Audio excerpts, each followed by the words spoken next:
The complex relationship between cultural values and scientific evidence is highlighted in discussions about dietary guidelines and cardiovascular health. Guest Nina Teicholz delves into this intricate landscape as she tackles overlooked government-backed studies on saturated fat and cholesterol. The government actually did a bunch of randomized controlled clinical trials on saturated fat and cholesterol. These were rigorous experiments, and none showed that eating more saturated fat and cholesterol increased heart disease rates. It's fascinating. She mentions the renowned Minnesota Coronary Survey, a study involving 9,000 participants, revealing unexpected outcomes. In the Minnesota survey, the more men lowered their cholesterol, the more likely they were to die of a heart attack. It's like out of a crime novel. Despite substantial financial investments in these studies, their results were neglected for years, either unpublished or ignored, in what Guest describes as an effort to preserve past assertions. Experiments were kept in NIH basements, never addressed in literature reviews. It's insane. What is that music? Is your phone ringing? Back to Guest, who outlines how the American Heart Association resisted updating their guidelines in light of these findings. The American Heart Association ignored these clinical trials just to protect their incorrect past statements. It's frustrating. The conversation highlights the tension between maintaining traditional beliefs and adapting to new evidence. Guest criticizes a recent advisory, suggesting it addressed historical data misleadingly, prompting her to challenge it through publications. This presidential advisory tried reckoning with those long-ignored trials in a way I think was totally disingenuous. It was an effort to manage the narrative, not to embrace the truth. The discussion highlights the stark divide between urban and rural viewpoints on agriculture and food production, illustrating deep societal and political polarizations fueled by misconceptions and stereotypes. Well, in the same way that we're a divided nation politically, we're a divided nation in the way we think in urban city centers and the red states with cattle and dairy farms. We actually have no idea what goes on there beyond the horrifying videos shot by undercover people. The Guest reveals her eye-opening experiences traveling across the country, speaking in places that were once foreign to her metropolitan lifestyle. She describes her initial shock and eventual understanding of the considerations rural farmers have for animal welfare, contradicting her previous stereotypes. It was really a shock to me, but eye-opening. I met people in cowboy hats, and I would have been someone protesting in my previous life. Now, I'm standing in front of them talking about saturated fat. It's easy to demonize people from places you don't frequent. It's fun to poke fun at the middle of the country and blame them for things like elections. It's a common tactic. I realized how the digs my liberal media colleagues take at rural folks would be unacceptable if aimed at other groups. It's a polarized conversation that parallels our political divides. The host acknowledges how people often choose sides, using any means to attack opponents, a behavior prevalent in online vegan communities as well. There's a weird thing where people get really extreme. Some vegans seem like they would have joined anything if given the chance. I am sympathetic because people are so worried about their health amidst all the conflicting information out there. These conversations underline how lack of understanding and rigid beliefs contribute to further polarization, making it crucial for individuals to engage with different perspectives inclusively. Nina Teicholz takes on the formidable challenge of questioning established dietary guidelines upheld by powerful networks, including major food corporations and leading medical associations. For not backing off this diet they've prescribed to the American people for 50 years, there's just a huge set of interests. Companies benefit, like vegetable oil producers and grain manufacturers. She argues that 80% of supermarket products are based on grains and vegetable oils, laying bare the economic motivations behind these guidelines. It's not just controversial, but a very flawed piece by the American Heart Association on coconut oils and saturated fats. Right now, you have people like me challenging the status quo and defenders of conventional wisdom doubling down. Teicholz critiques the American Heart Association's reliance on epidemiological studies, which she describes as inadequate for drawing causal conclusions. They've relied purely on weak evidence like epidemiology. They observe and follow people to make correlations. Teicholz emphasizes the inadequacy of these studies, which only establish associations and are meant to suggest hypotheses for further testing in clinical trials. The status quo persists due to extensive networks, including universities and professional associations with vested interests. Nina Teicholz, known for her relentless pursuit of truth in nutrition science, tackles the entrenched guidelines on salt intake. Her groundbreaking work questions conventional dietary advice that suggests minimal salt consumption is best for all. And there have now been 4 large studies where they're epidemiological studies so that it's only associations. But the important thing about it is that they contradict this salt advice. Teicholz highlights a series of studies showing a J-shaped curve. This implies that extremely low intake may increase cardiovascular death rates, contrary to current recommendations. They show that really, if you go too low, people who consume too little salt, those people have higher rates of cardiovascular death. So there seems to be a sweet spot for consuming salt. It's sort of a J-shaped curve. Her insights shed light on how moderate salt consumption could actually promote better cardiovascular health. This revelation stands in stark contrast to government advice. If you have moderate consumption of salt for the general population, that is sort of the sweet spot for good health and cardiovascular health. So the government's advice is lower is better for all Americans, and that's just not based on any rigorous science at all. Boom. Boom. Teicholz's group, the Nutrition Coalition, is actively working to revise these guidelines. The aim is to influence policy that affects everything from school lunches to hospital meals. So our group is working to try to change that. It just has to change. Without people like you, people like me would be completely lost. So thank you so much for all your research. With enthusiasm, the host encourages listeners to engage with Nina's work through her book and the Nutrition Coalition, recognizing the profound impact these guidelines have on everyday life. They can donate to the Nutrition Coalition if they want the dietary guidelines to change. And I'll just put in a little plug for that. The reason they have to change, they control school lunches, military rations, food in hospitals. And people, please go out, buy her book. Thank you for your time here on the podcast. I appreciate it. Teicholz's determination encapsulates the essence of challenging the norm, fostering a more nuanced understanding of what truly constitutes a healthy diet. The discussion navigates the complex landscape of dietary ethics, focusing on our historical identity as omnivores and the modern ethical dilemmas surrounding meat consumption. Nina Teicholz delves into how humans evolved eating meat and the challenges faced when trying to sustain omnivores purely on plant-based diets. Yeah.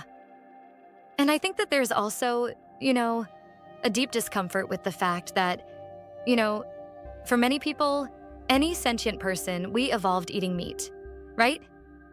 We're not herbivores. Teicholz highlights early experiments that tried to sustain omnivorous animals on plant diets, ultimately leading to shorter lifespans. She reflects on the ethical concerns of meat consumption arising from urban detachment. In the early experiments that they did on omnivore animals, they tried to see if they could get an omnivore animal to survive purely on plants, grains, seeds. Even when they could keep them alive, they lived shorter lives. The idea of lab-grown meat emerges as a possible solution to these ethical concerns. However, the host questions the practicality and ecological ramifications. They're trying to get off the ground with this stuff and it's very expensive, but they foresee it'll be economically feasible soon. Is that what we're going to do? We're going to have wild cows everywhere. Large animals are part of an ecosystem. They return manure to the earth, and that's part of the cycle of life. The host delves into the ideological pressures that shape dietary decisions, pointing out how rigid thinking can sometimes overshadow personal ethics. What do I have to do for this meat vehicle? How do I avoid feeling terrible about eating factory-farmed food? That drives many to veganism. Their motivations are noble and just, but you get roped into an ideology. This dialogue underscores the necessity of balancing innovation with ecological roles, advocating for a continuous reevaluation of dietary narratives. It's about nurturing truth while mindful of tradition and the environment. Nina Teicholz brings a critical perspective to the challenges in nutrition science and policy. She highlights the struggle against entrenched institutional views, where the adoption of certain dietary guidelines makes deviation incredibly difficult. The incredible institutional entrenchment that happens when you adopt a certain view, right? It's so hard to reverse out of that particular chosen line of thinking. It becomes almost impossible. In her view, science should be self-correcting and adaptable, but institutions often resist change to maintain public trust. Science is supposed to be self-doubting, self-questioning. But an institution is meant not to flip-flop on their publics, not to change their views. Teicholz's skepticism towards government-led nutrition programs stems from historical missteps, causing her to rethink the reliance on expert advice. It's made me much more cautious about how much I want our government to do. If I turn over any other leaf, what else would I find? She expresses concern about manipulating scientific discourse by respected institutions and the flawed generalization of findings. I see that American Heart Association Presidential Advisory. It's not honest science. If we could wrap this up, please talk a little bit more about salt, because that's one that comes up all the time with people. The short story in SALT is they did a bunch of clinical trials only on hypertensive subjects. They were already sick. None of these studies were longer than 2 months. Reducing their salt improved their cardiovascular risk factors. Teicholz's insights emphasize the need for transparency in scientific communication, urging institutions to openly adjust policies based on comprehensive evidence. Her work aims to ensure that the public can trust science-driven dietary guidelines, promoting informed decisions. The podcast unfolds around a critical discussion on integrity in the nutrition science field. Nina Teicholz, the guest, dives into how the sugar industry parallels the tobacco industry by aligning with scientists whose beliefs align with their commercial interests, affecting public health tremendously. So you feel like what happened was the sugar industry came along and they found these people that already had beliefs that aligned up with what they were trying to sell, right? So maybe they weren't even so corrupt. I mean, I'm not saying that, there are no angels. But we shouldn't expect corporations to be angels. What you do expect is for your scientists to behave in a principled way, right? That's what we should expect. Nina discusses the importance of scientists maintaining ethical standards. When integrity is compromised, public trust deteriorates, leading to harmful health outcomes. The conversation shifts to the government's responsibility in dietary guidelines, comparing sugar to tobacco in its potential harm. There are people who say, they believe sugar is like tobacco. If you eat it, if you eat a lot of sugar, you are much more likely to get diabetes and heart disease. If you look at cigarettes, for instance, in the tobacco industry, there's a large market for something we know kills people. Right. If you eat a lot of refined carbohydrates, you're more likely to get diabetes and heart disease and become obese. The focus then turns to diet choices, comparing low-carb, high-fat diets to plant-based ones. Nina emphasizes rigorous research supporting high-fat, low-carb diets for better health outcomes. There's a large body of rigorous research. By that, I mean randomized controlled clinical trials on thousands of people showing that a diet higher in fat and lower in carbohydrates leads to better outcomes in terms of diabetes, obesity, heart disease. So, but people like it. They do like it, but then there's also people that are on a plant-based diet, like my friend Eddie, who's a vegan. Yes. If you're on a vegan diet, it's just very hard to do that in a low-carb way. What do you eat as your source of protein and fat? There are some plant fats. You can have a lot of coconut oil, avocado, a lot of avocado, but it just becomes hard. Nina concludes by highlighting the challenges of maintaining a low-carb vegan diet due to limited protein and fat sources, stressing the need for careful nutritional supplementation to ensure diet effectiveness without sacrificing. Gary Taubes' work challenges entrenched beliefs about diets, questioning low-fat guidelines amid rising obesity and diabetes rates. His ideas have spurred interest in low-carb diets. But Gary Taubes came out with this article and then he wrote a book in 2007. Even though he was vilified and attacked, he was brave. Taubes' influence encouraged scientists to explore low-carb diets, conducting clinical trials contrary to government advice. Scientists started doing controlled clinical trials on carbohydrate reduction. There are now nearly 100 randomized controlled trials on low-carb diets. These trials showed benefits like weight loss and diabetes reversal, challenging existing norms. The diet is the best way to control blood glucose for diabetes and reverses diabetes and improves heart disease risk factors. Resistance from established entities, including academic and pharmaceutical sectors, persists due to entrenched interests. What makes this so taboo in the food industry, despite all these trials? The resistance is to protect the low-fat paradigm despite evidence to the contrary, to maintain the status quo. If low-carb works, it suggests the government's diet makes people sick, posing a threat to established interests. The conversation dives into the complexities of nutrition and bioavailability, focusing on the challenges of a plant-based diet. So it's hard. It's hard to stay healthy on that diet. Yeah, that is the big misconception, right? The guest, Nina Teicholz, expands on this by highlighting the inefficiencies in nutrient absorption from plant-based sources. Foods like broccoli and carrots are often promoted for their nutrients, but in terms of absorption, they're not equal to animal sources. Carrots, for instance, offer carotenoids, not vitamin A directly. Nina emphasizes the critical nutrients like heme iron, predominantly found in red meat, are vital for absorption. Her own experience with anemia while being vegetarian underscores these challenges. I was a vegetarian for over 25 years, and I was always anemic. Heme iron is mainly available in red meat, and white meat isn't very nutrient-rich. Discussions also cover the misconception around cholesterol, leading to a decline in consuming nutrient-dense foods. Liver is incredibly nutrient-dense, yet it's often avoided. Egg yolks, too, contain essential nutrients for eye health and brain development, but many skip them. How many egg white omelets have you eaten thinking they were healthier?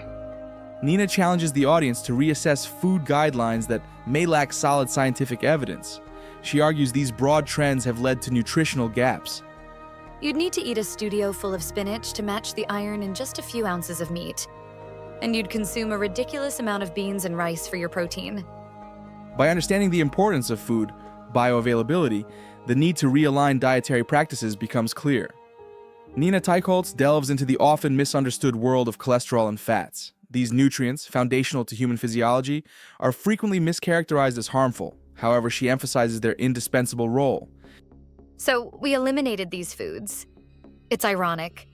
Cholesterol is essential to every cell in your body. We make cholesterol. We eat cholesterol. It's a building block for all of our hormones. I know this, what you're saying, but most people, when they hear that, they're like, no, cholesterol is bad. It gives you a heart attack. My dad is on statins. Yeah, well, it's been like 60 years of believing that fat and cholesterol are bad for us. Believing cholesterol is bad. Reflecting on her personal journey, Teicholz shifted from a high-carb, vegetarian lifestyle to one focused on fats and proteins, revealing metabolic flexibility's advantages. When I started this journey, I was a vegetarian for decades. Hadn't eaten red meat or butter for decades. As a vegetarian, you're starving. So then you're like, okay, get the bag of M&Ms. What is satiating? Protein and fat. Yeah, I see there's more left. No one's going to eat this. I'm eating that. Your body craves it in some weird way. The guest explains how carbohydrates, while often seen as harmless, can lead to overeating and blood sugar spikes. You're talking about the glucose roller coaster. Eat carbs, any kind of carbs, and they're converted into glucose. That's the roller coaster. But if you become a fat burner, your primary fuel is not glucose. It's fat. Teicholz describes becoming a fat burner, likening it to a hybrid car efficiently switching fuel types. I've trained my body to be a fat burner. I can live off of fat, like an electric car. When I eat carbs, I can switch to glucose, but switch back to fat easily. The conversation explores the relationship between dietary choices and broader ideological, ethical, and historical perspectives. Our guest, Nina Teicholz, discusses how choosing a diet isn't just about nutrition, but also about aligning with ethical beliefs and understanding our evolutionary past. Right. And then you find something that you think is healthy and good and pure and right. To be a vegan requires a lot of work. Teicholz explains how adopting certain diets like veganism can become akin to a form of modern religion, requiring dedication and sometimes resulting in ideological rigidity. People become passionate about their choices, especially with food, which is personal and intimate. It's hard to acknowledge when those choices may not have been good for you or your kids. She emphasizes that these dietary movements can provide community and purpose, similar to religious affiliations, while also noting the importance of making informed choices based on scientific evidence. It's become a kind of religion. Food movements encourage you to think about it as something you can join. It provides what religions did for people. For vegans, their lifestyle is not promoting animal cruelty. The host and guest agree that while ethical motivations are significant, health outcomes must also be considered. Teicholz highlights the necessity of aligning dietary choices with scientific evidence for promoting optimal health. If you want to be a vegan, but if that diet comes with diabetes, obesity, or ill health, you can't say that diet has any evidence to show it provides good health. The host acknowledges that a vegan diet can improve health by steering away from processed foods, though they both stress the need for conscious food decisions. Eating a bunch of vegetables, you're going to feel a lot better. We agree processed foods and sugar aren't good for you. Teicholz returns to the topic of our evolutionary history, explaining how humans evolved as omnivores, with meat consumption playing a crucial role in brain development. We evolved because we ate meat. The doubling of the human brain size is one of the biggest mysteries attributed to eating meat. The episode explores how our bodies handle energy, focusing on the challenges and potential of utilizing stored fat as fuel. The guest delves into how the body's reliance on glucose hinders its ability to access these fat reserves. This is the amazing thing. Like even an obese person. Imagine I were like a 300-pound woman. What is that? All that fat on me. That is fuel. It's like having granola bars strapped all over my body. I should be able to access that fuel. The guest describes the fat-burning process, comparing it to living over a well without a bucket. Reliance on glucose blocks this process, trapping potential energy. Why do we have fat? Instead, fuel becomes a burden. Blocked. My body doesn't know how to burn my fat when living off glucose is the only fuel source. It's like dying of thirst when water is below your feet. Well, the idea that all that burdens you, this gut or fat, can change perspective. Look at that as fuel. You just have to figure out how your body can access it. The conversation shifts to how humans evolved to store fat due to eating nutrient-dense foods like meat, unlike other animals. Humans became good at storing fat because we could do other things. We're not like chimpanzees that eat all day long. We eat nutrient-dense food, like meat, so we don't have to eat constantly. A fascinating study is mentioned where an obese man fasted, leading not only to weight loss but also skin shrinkage. Rob Wolf talked about a man who fasted for 300+ days. He lost fat and his skin receded too. Amazing, right? Dramatic fasting is potentially dangerous and should be supervised, but intermittent fasting helps get into fat burning and maintain it. I never eat before noon. If you have excess fat, live off it until it's gone or reduced. The guest emphasizes keeping carbohydrate intake low to prevent the body from defaulting back to glucose. To live off your fat, keep carbs low. The moment you have glucose in your blood, your body prefers it, blocking access to fat cells. As long as you've got glucose, you can't get to your fat.